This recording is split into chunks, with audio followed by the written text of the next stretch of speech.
I like Giddey. I like Josh Giddey. But every time I tune into a Thunder game, I like Giddey a little bit more. The kid is a stud, and the way he operates on the court is so entertaining. I think he has an incredibly bright future in this league, and I think it is clear that he's a top rookie in this class. We know Scotty Barnes is nice. We know Cade is that dude, and Mobley is unreal.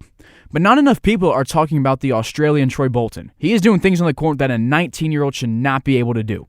Today he was announced as the Western Conference Rookie of the Month, and this award is just a preview of what's to come. His passing is so nice. He's only 19, but has the court vision of a guy who's been in the league for 19 years.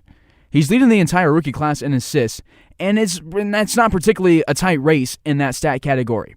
He is 23rd in the NBA out of everybody in the NBA in assists per game, and is only one of 2 guys in that top 25 not getting at least 30 minutes per game. He's at 29 minutes per game and 23rd in the NBA in assists per game, competing with guys who've been in the league for a decade and getting 36 minutes a game. He's doing unreal things. He's leading the rookies in assists, and he's up there with a lot of stat categories.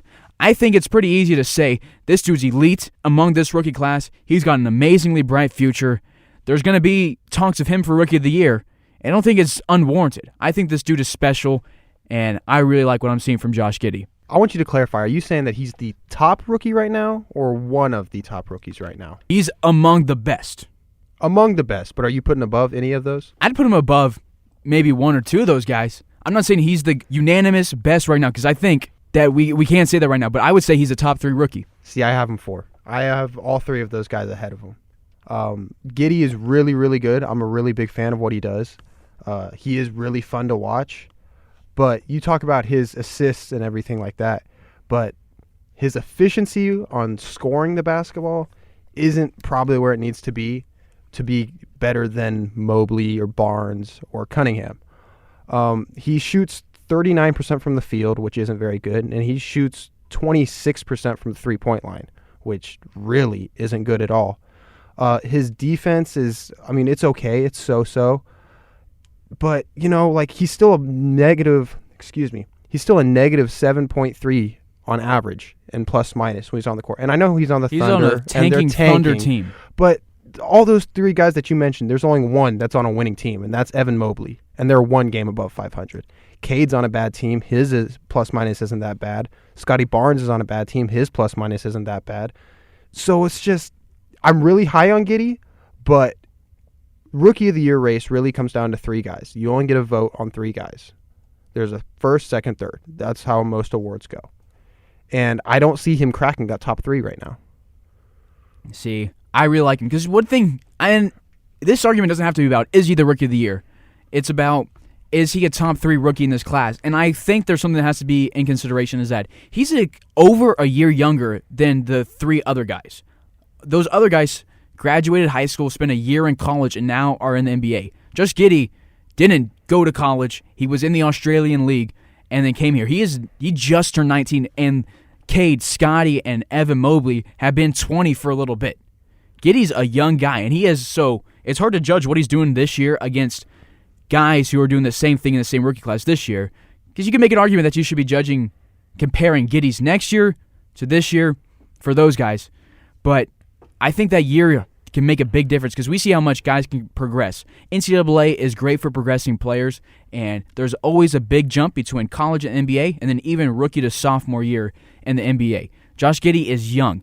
You talk about his defense. I don't think his defense is horrible. I think it's pretty good, and I think there's a big ceiling for him on defense because he is 6'8", and he can move like a 6'1" point guard. He's not a Russell Westbrook speed guy, but nobody is. This guy can guard probably 1 through 3 right now. There's potential he could probably step up to that 4 spot and guard the 4, but that's neither here nor there. I like him on defense. We talked about an assist, and per 48, he's 14th in assist in the NBA. He's great at passing. He's 3rd in rebounds among rookies, and he's 2nd among rookies in defensive rebounds. And then that plus minus isn't looking too good, but he's also 3rd in efficiency among rookies. It's hard to have a great plus minus when you're on the team that is putting out bunch of 19, 20, 21-year-olds with the purpose of losing games so you can get the lottery pick. And 5th in blocks among rookies as well. He's getting things done on the defensive end.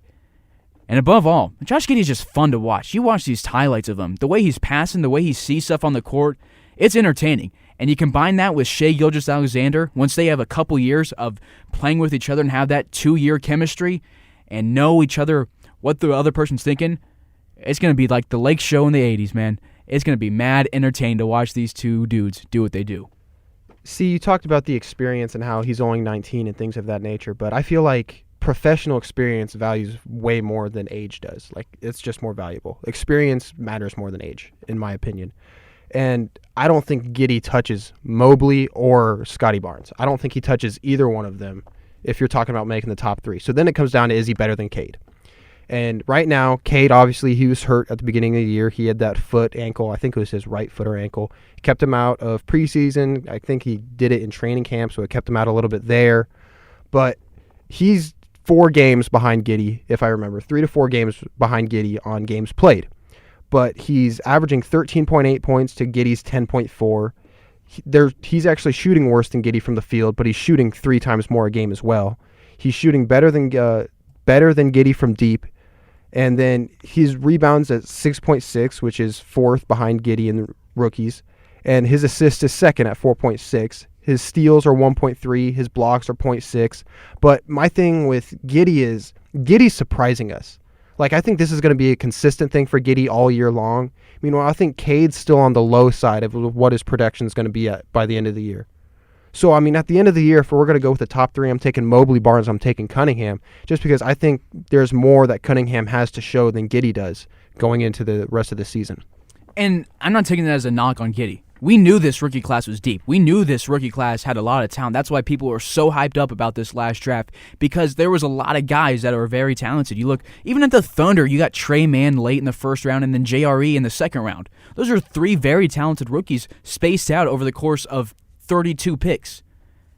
This class is deep. So if Giddey hypothetically isn't in that top 3, it's not a knock. He's still going to be a great player. But I do think he's in there because he's grabbing boards, 7.2 boards a game, and he recently joined LeBron and LaMelo as the only 3 hoopers in the history of the National Basketball Association to get 100 dimes and 100 boards in their first 20 games of their young career. That's elite company right there. Obviously, LaMelo is not LeBron, but LaMelo is a great player. Giddey joins that trio. LeBron the GOAT. And speaking of the GOAT, I think, this might be a little irrelevant, but I think it's all said and done, and Giddey has his 20-year career in the NBA. He's going to go down as the GOAT Australian basketball player. Because right now I'm looking at his competition. You're looking at Bogut and Ben Simmons. And Bogut's, easy to surpass. Ben, depends what we see out of the rest of his career. He's got a lot to do left.